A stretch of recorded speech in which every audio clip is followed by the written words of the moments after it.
Jonathan Renee Bender, born January 30th, 1981. Today's feature is one of the best examples of the popular phrase we've all heard throughout our amateur years of playing basketball. Use basketball, don't let it use you. Bender is the epitome of that and an example I think every player needs to hear about. If you search the biggest bust in NBA history, don't be shocked to see his name and picture featured because of the insane growth and potential he had as a high school prospect, breaking Michael Jordan's All-American game record and jumping straight to the league, opposed to where his career ended up, retiring from the league at just 25 years old after averaging just 5.6 points a game over 7 years in just 237 games. Here's 3 reasons his growth was stunted and how he used that experience to avoid the financial pitfalls so many other players face upon retirement. Let's get into it. It's your boy JC Stunted Growth. Let's get it, man. And one of the guys that was included, and rightfully so, is Jonathan Bender. They did it! How many people can say they wiped out Air Jordan from the...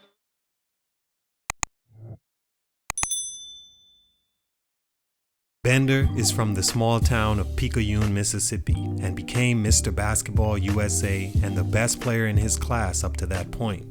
He averaged 25 points, 15 rebounds, and 6 blocks a game as a senior, highlighted by his record-breaking McDonald's All-American Game performance, where he famously broke Michael Jordan's scoring record of 30 points.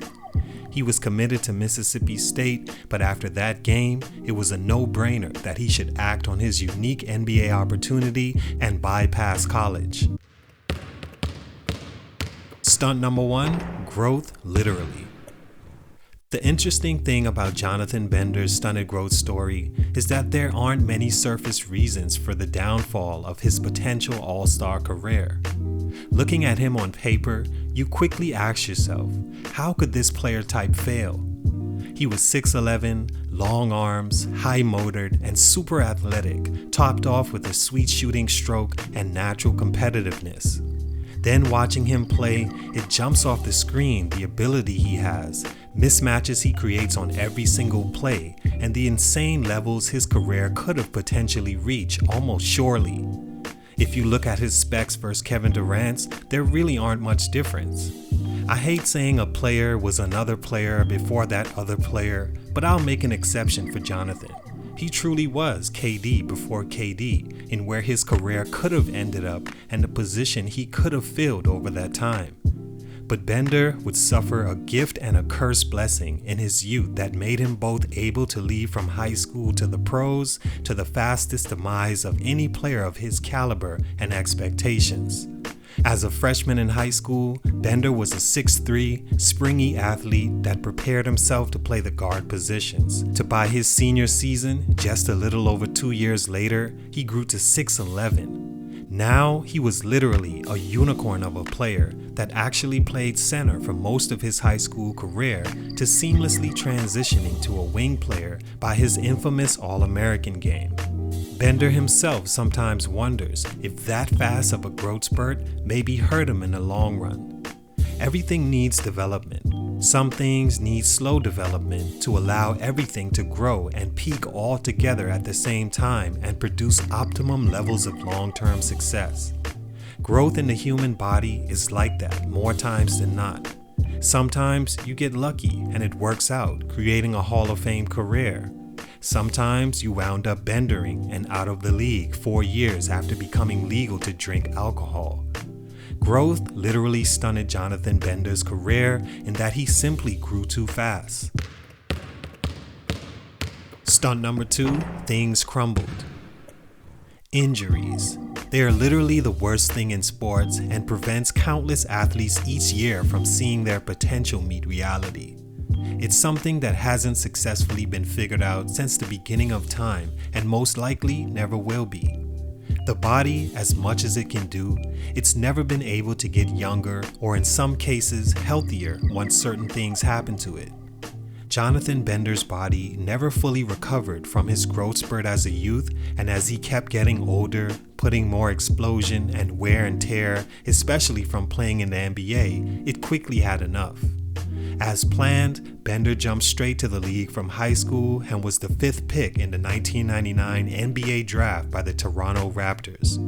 The Raptors already had its full share of future Hall of Fame wings, and Donnie Welsh was head over heels with Bender, so both teams swapped players, sending Antonio Davis up north and Bender landing in Indiana. In my opinion, he couldn't have landed in a better spot, especially in hindsight.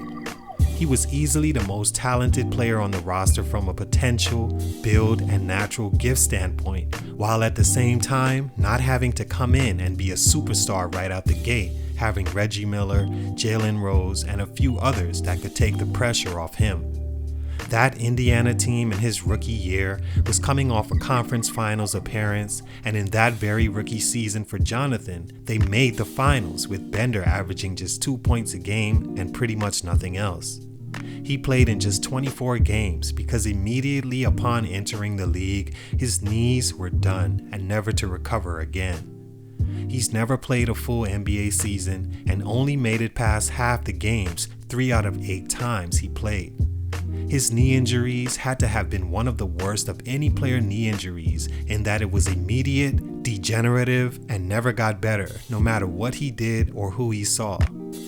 Playing in just 78 games in the 2001-2000 season, he signed a 4-year, $28.5 million contract extension after.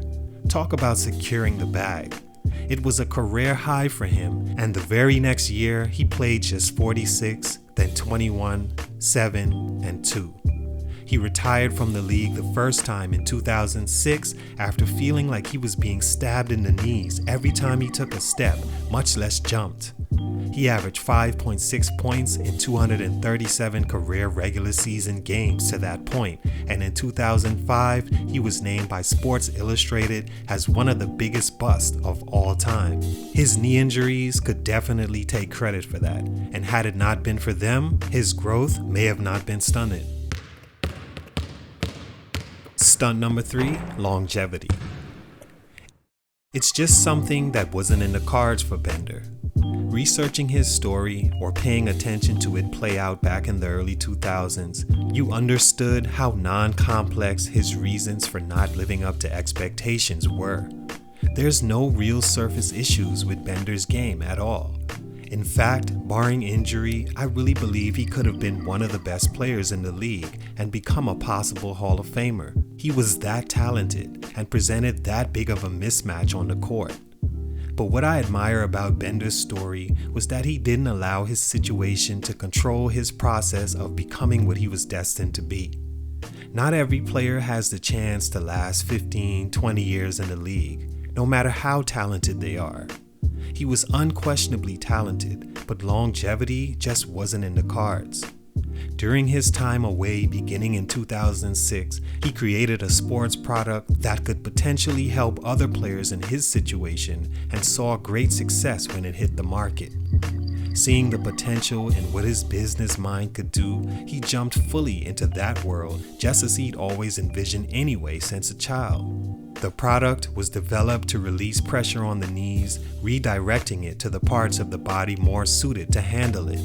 It was quite a success for Bender, and when he showed the product could work by him returning to the league with the Knicks in 2009, it only catapulted his business. People have a lot to say about Bender and the bust that he was, but I look at life differently in my older years. I admire what he's been able to do with basketball, using it to propel him further in the game of winning life. People say to me all the time, "Oh, JC, how can you speak on these guys? You never made it to the league. You're just salty." I smile because that's so cute that you still think life is about that. It's about fulfilling your purpose and taking it to the full potential after discovering it. Jonathan could have easily sat around, enjoyed the millions he made, and sail off as the bust many called him. But instead, he's flourishing as a businessman and entrepreneur, which I'm sure brings him happiness every day. Should he have left for the league after high school? Did that stunt his growth? Absolutely not. that was the single best decision he made as a basketball player.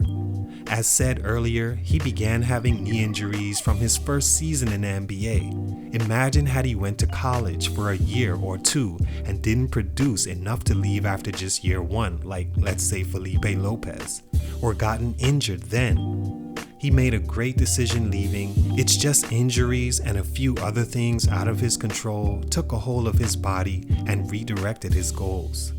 All in all, as you can see, I have tons of respect for Jonathan Bender, for the player he was, although short-lived, but most importantly for the businessman and entrepreneur he became, using the game instead of the other way around. And also for speaking on his shortcomings, knowing that in the grand scheme of life, they couldn't be further from that. Salute to Mr. Bender, appreciate what you did and are doing, wish you nothing but the best in the future. It's your boy JC Stunted Growth, and I'm out.